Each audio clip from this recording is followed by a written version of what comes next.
Hey, everybody. Welcome to another episode of Masks Off. I'm Kim. And I'm Tia. And I'm really excited to talk about another one of my favorite Peloton instructors. Before we talked about Robin Artzone in the past. And today I'm going to talk about Tunde because she just came out with a book, and the book is called Speak. And it's so in alignment with all of the topics that we talk about on our podcast. And just right in the beginning of her book, she has a quote, and it's the quote we're going to use for today, which is: the beauty of uncertainty is infinite possibility. And the reason why I really kind of like that quote is because it's so hard for me. Like, it's a love-hate. It's a love-hate with relationship.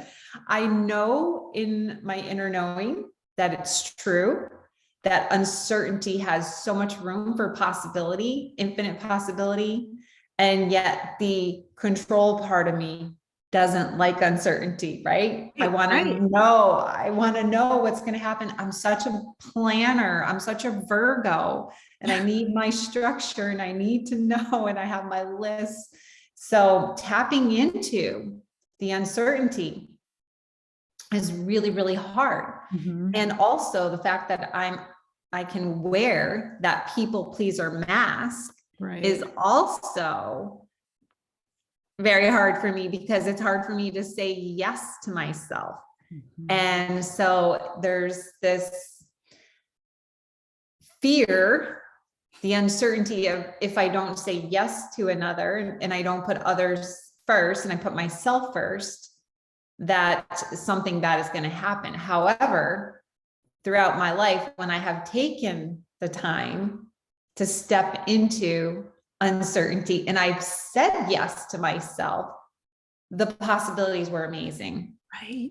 And I'll get into an example of that in a moment, and then you can share an example if you have one. But why don't we first talk about the July challenge that's coming up and how that ties in? Do you want to share that a little bit? So, we're just wrapping up, it's the last day of June right now that this is coming out. Yep. So we're wrapping up our Getting Outside Your Comfort Zone June challenge, which has been really fun. And now we're stepping into July, and we're kind of just having fun with summer with all of these challenges. I love it. And who knows, maybe we'll continue them after summer, but for right now, it feels fun for summer. So July, when we were talking about what are we going to do for July, and it kind of, you talked about what the challenge is without saying what the challenge is, which is I love, because you're giving the background. So it's really saying yes to yourself. How can you say yes to yourself in July? And how might that look? Is it stepping into uncertainty? Is it saying no to an event because you really don't want to do it, or saying no to someone else, like, hey, can you bring X treats to the potluck? And you're like, I don't want to make those. I want to make something else, so what? And so, little examples like that, or big ones of saying, like, you know what, I need to take a day, and no, I'm not going to go partake in all these family activities that everyone's expecting me to do, or I'm not going to plan this event, or because in summer, right, there's all these opportunities and lots of pressure to do things that you're supposed to go to because someone is hosting something and you should do it. But if it doesn't feel right in you, or maybe you only want to go, you'll make an appearance for half an hour, but you want to go, but you really don't want to hang out for the whole event, it's saying yes to yourself and stepping into that. So what fills you up? And it can be other things, like saying yes to yourself is like, oh, I really need to go take a walk. The laundry can wait, or this can wait. But what I need right now is this. So starting to really tap into, what are my needs? What have I been setting aside for years, for days, for hours? I mean, it could just be you've completely ignored. Yeah, exactly. Completely ignored that part of yourself for years because you had the people pleaser mask on. So it ties into that people pleaser. It can tie into perfectionism, like, hey, it's good enough. I'm saying yes to myself. I did enough. I don't need to do any more around this. So how can you say yes to you? And I'm super I love it excited for this. Yeah, I love it.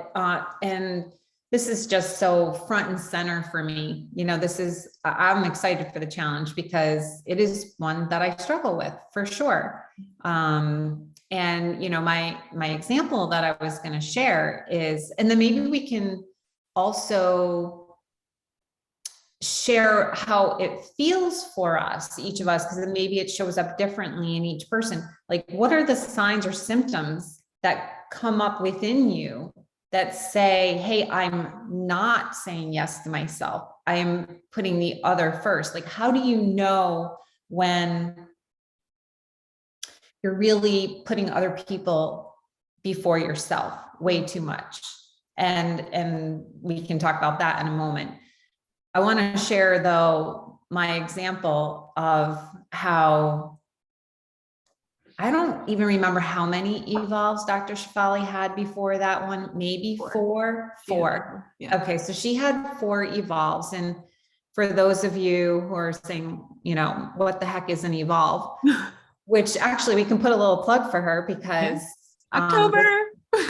She's having one in October, and it's the first in a while because of COVID. So Evolve is an event that Dr. Shefali Sabari puts on, and she does them like once a year, except for the last 2 because of COVID.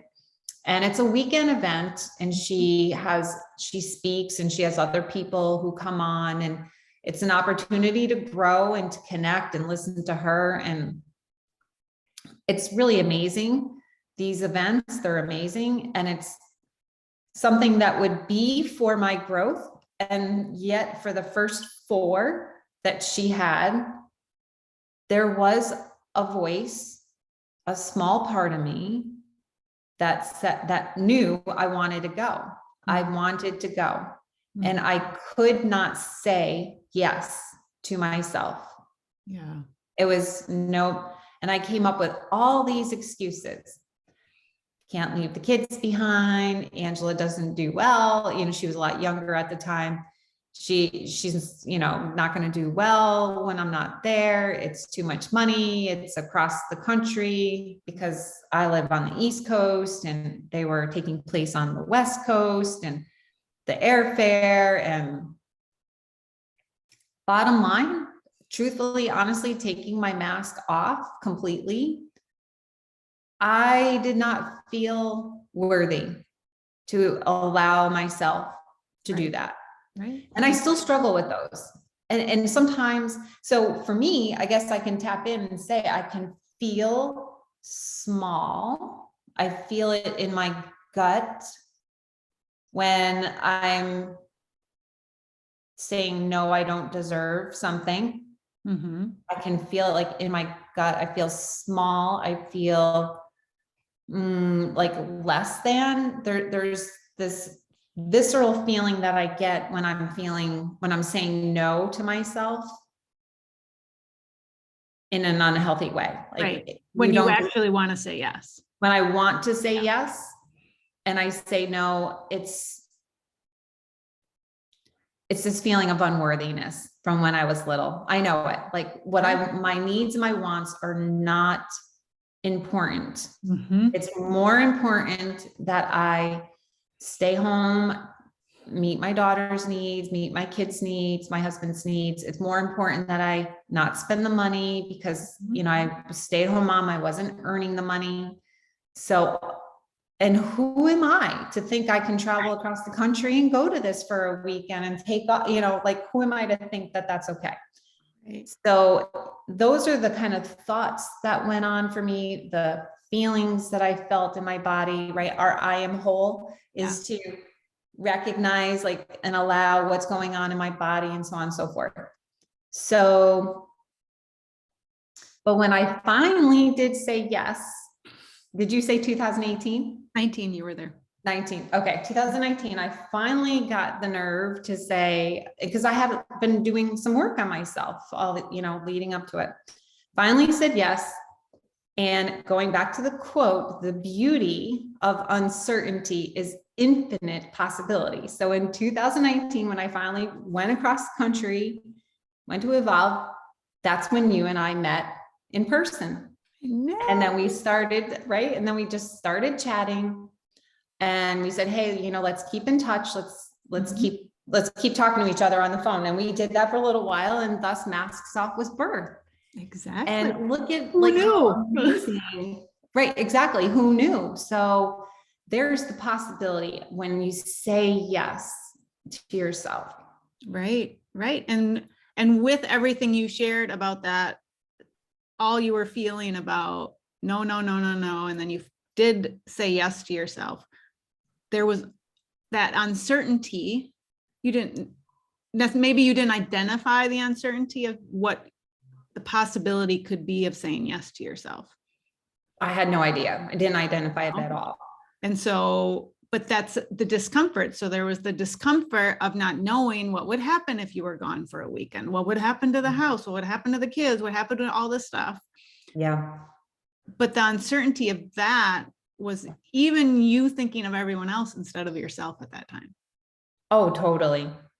Totally. And it shows how deeply embedded our cultural conditioning and our patterns from childhood, a lot of the time, can just change how we perceive so much until we take that mask off, and it's like, holy cow, I had no idea how it was showing up in all these different ways. It's amazing. Exactly. And it can be very subtle, like too, you know, that mask can be very subtle because it can trick me too into thinking like, here's another way of knowing. If I'm justifying and making excuses to avoid the uncertainty, that's another way that I know that I am. Especially, sorry. Yeah, go ahead. Especially what? Especially when our justifications and excuses are about the other. Yes. Say more about that. So like for what you said, and I had that experience why I didn't go to the very first Evolve. I mean, I literally almost purchased tickets and I stopped at the last minute. You know, I was so close, but it was I can't go because so-and-so, you know, they're this age. And, you know, even though they would have been fine, they were in middle school at that time, they would have been completely fine. Yeah. But I had it in my mind that I would abandon them and they would cause, who knows what happens if they had a bad night, how are they going to be supported in the same way that I could support them, you know? So I made this story about the other. So I didn't even have to look at myself and be like, I know I really want to do this, but I can do it another time. I don't need to do it this year. You know, do I have regrets that I didn't go to the first one? I don't know if I'd use it called regrets, because now I look back at that and realize how much those masks were influencing me choosing to say no to that very first Evolve. Yeah. Because those excuses were not about me. I know. They were about the other and the other external about that. Which really, and that's where it's sneaky because it makes you think that it's about the other, but you're really hiding. Right. From what's really underneath, that it's really about you or it's about me. Right. It's I'm helping others. Yeah. How can I stop helping? Exactly. Serving, doing for them? Because if I do it for myself, I'm selfish. Okay. So what year was that for you? That was like 2016, I think was or 2015, 16, 17, 2015. That was the first. Okay. So 2015 for you and then 2019 for me. Yeah. And obviously there's so many other like examples throughout. How would you say you compare from then to now? Like, is it still a struggle for you to say yes to yourself? It depends on the situation. Yeah. Okay. You know, so like I've gotten pretty good at saying yes to myself in lots of areas. Yeah. And there's still that little sliver, you know, so Evolve is the 6th Evolve is this October. And this year it's in Atlanta. And even though I already knew I was going, like, it wasn't like, yes, I'm going, but I still have those little undercurrent thoughts of, how are the pets going to be? They're so used to me, and now they know that your pets miss you, because my kids are in their own apartments on campus. I still have those thoughts, like, what if something happens on Saturday night while I'm gone and they need me? Well, they can still call and text. It's no different. I just wouldn't be able to drive down there. But how often do I have to drive down there on a Saturday night for anything? So now my underscore is more, the cats are going to miss me. They are so, like, I know how to navigate their feeding in the morning and the evening in a way so that they each get the amount they're supposed to have. They don't eat off each other's bowl. I know they're going to miss me. They're so used to our little routine and me being, working from home. I mean, Ozzy's laying down right here. How's he going to be okay for that weekend? So I notice, like, the undercurrents there. So there's still that little bit of self-doubt of the worthiness. Yeah, that you don't deserve to go because all these other people, places, and things need you. Right. And when I know they're going to be pets need you, fine. And their needs are more important than you taking care of yourself. Right. Yeah. And I know they'll be fine, and I know they will miss me. I mean, that's of course, that's true too. They will. Right. There is truth to that. And it's okay. Yeah.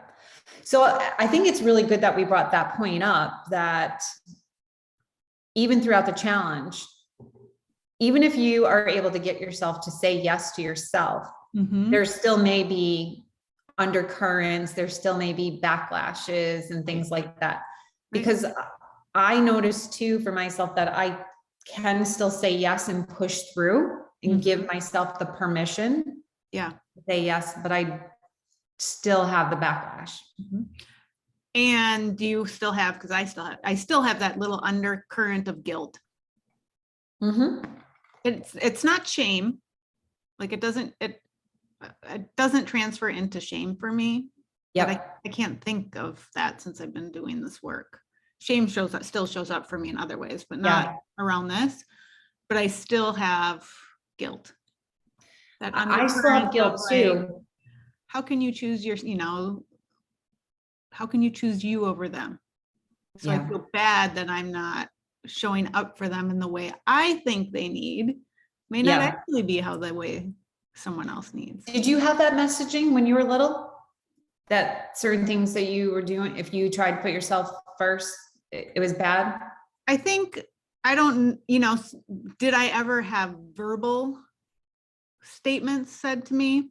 Probably on occasion, but it wasn't a consistent messaging, but I had a nonverbal messaging of that. And I think I also had the cultural conditioning of being an only child. So when you're an only child, there's no other kids for parents, my mom, to focus on, right? So it was me. So the good girl came in because I didn't want to cause any upset. So yes, it's definitely from childhood. And some of it's self-imposed subconsciously, and some I'm sure was put on me. And I mean, I can think of a couple situations, but it wasn't intentional.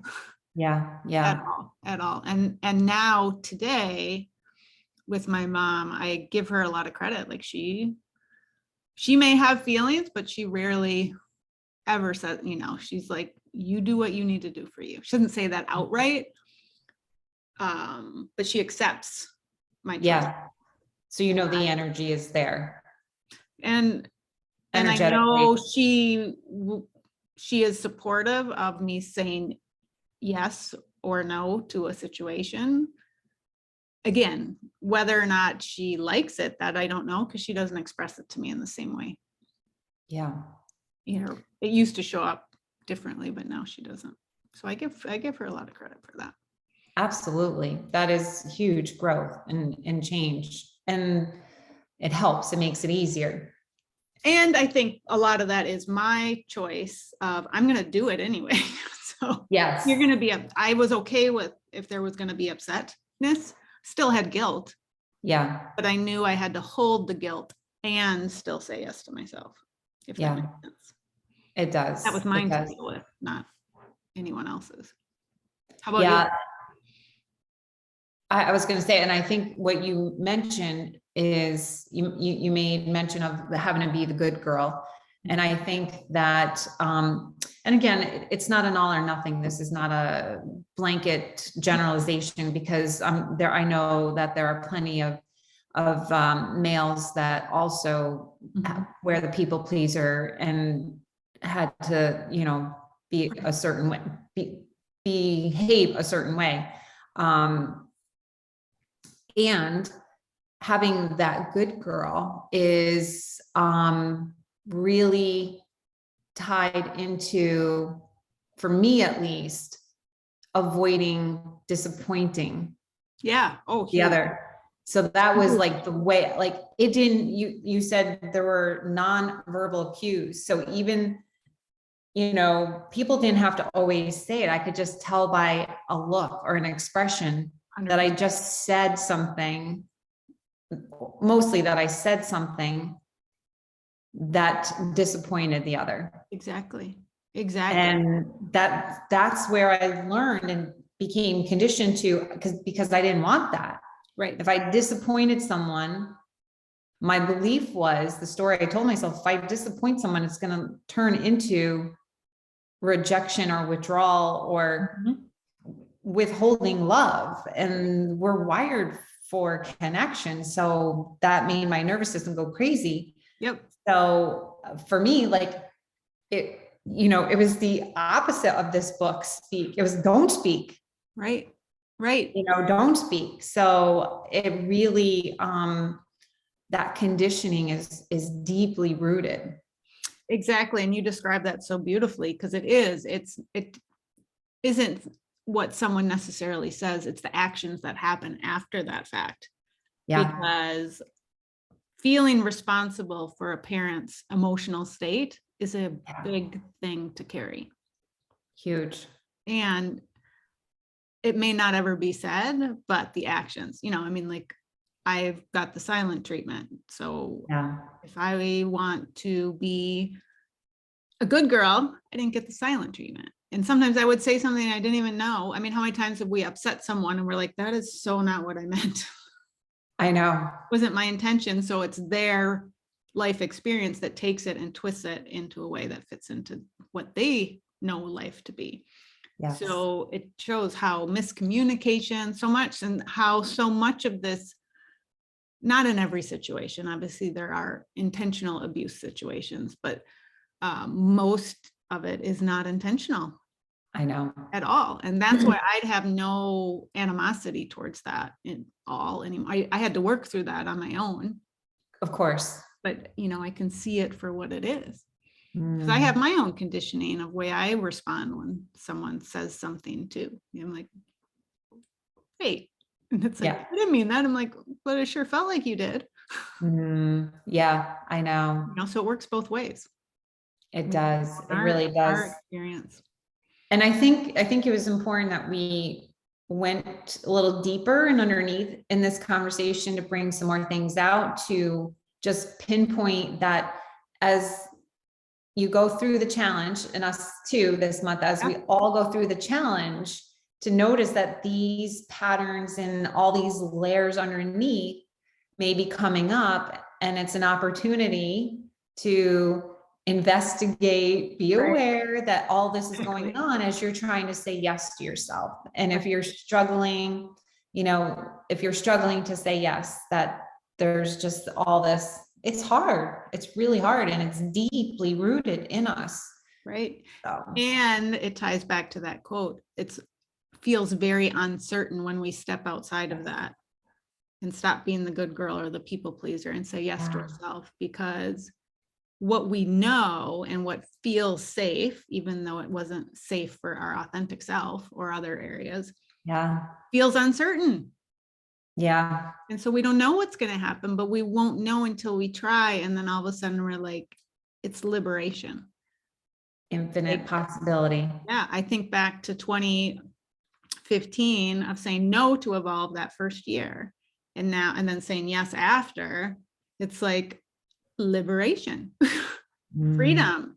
still cause that, like I said, still there's that underlying little bit, but it is okay to have that, to see it, to recognize it and move through it. Love it. Whew, tough stuff, but good stuff. Yeah, absolutely. So that's our challenge for the month of July. And as we continue to record, and we'll talk about it throughout the month, and we'll show up and share. Exactly. And then we have our Summer Connect and Grow call next week, next Tuesday, I believe. And we will, if you want to join us, how to register for the Zoom link is in the show notes, and we hope you'll join us. Yes. Thank you, everybody. We appreciate you listening, and we'll see you next time on Masks Off. Take care. Bye.